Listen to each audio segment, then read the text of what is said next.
that deals with America's obsession with race, with a specific emphasis on mixed-race identity and interracial relationships. I'm Chau. And I'm Carmen van Kerckhove. And on today's show, we're talking about the misconceptions that people have about mixed identity.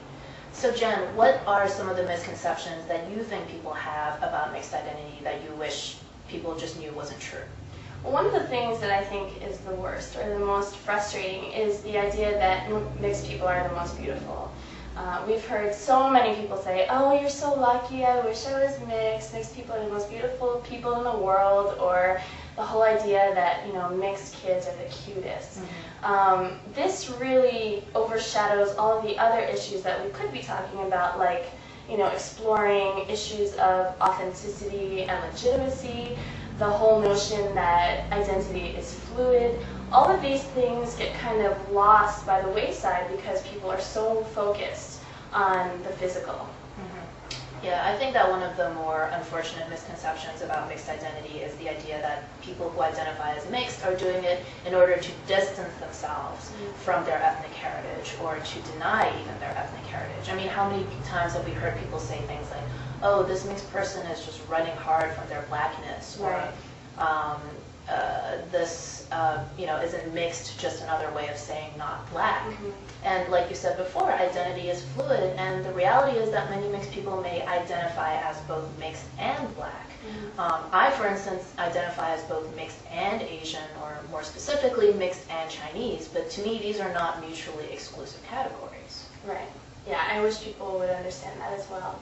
So we decided to take a look at some of the people we know here in New York City, some mixed people, to see what they thought some of the worst misconceptions were about mixed identity. Here's what they had to say.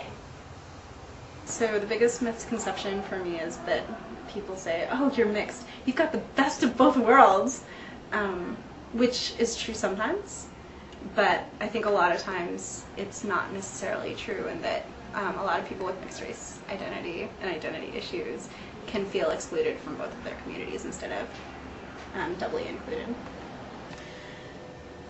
My issue with the misconceptions is not necessarily about being mixed, it's about the separate ethnicities. And what brought me to Swirl is that my father's family is Puerto Rican and my mother's family is Jewish. And I was raised super heavy-duty white down the middle, like with no real ethnicity or culture as like a background or as a way of, as any kind of experience growing up. So I experience all the time walking down the street and people try to speak to me in Spanish and I don't know Spanish. So it's really embarrassing and I'll try to figure out what they're saying anyway out of a sense of obligation, and I don't, and my Spanish is terrible. And when people find out I'm Jewish, they expect me to know certain things about Judaism, which I don't know also. And so I sort of feel like I'm in this netherland of like not really fitting into any culture at all except the very, very white American culture, which feels comfortable to me. It doesn't bother me that I was raised eating grilled cheese sandwiches and Cheerios and not, empanadillas and, whatever. So for me, it's more about, again, the separate ethnicities and not really feeling like what shows in my face necessarily shows up in my background culturally. It's more, like my last name is Torres, but I don't even pronounce it right. So that's for me more what it is. I think the biggest misconception I get is that that all mixed people must either be completely and utterly confused or fit into every kind of ethnic group there is because they can blend so well.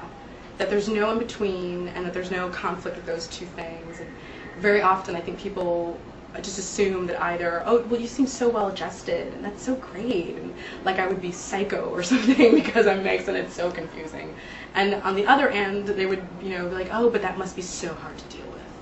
And so it's always that dichotomy of it being like this really severe thing to deal with, and instead of something that I deal with the same way that I think other people who are maybe only one race deal with other identity issues. We'll be back next week with our regular audio episode of Addicted to Race, and we hope that you'll join us then. Thanks for watching our very first ever Videocast episode, and we'd love to get your feedback. So please email us at addictedtораce@gmail.com or leave us a voicemail at 206-203-3983. We look forward to hearing your feedback. Thanks for joining us on Addicted to Race.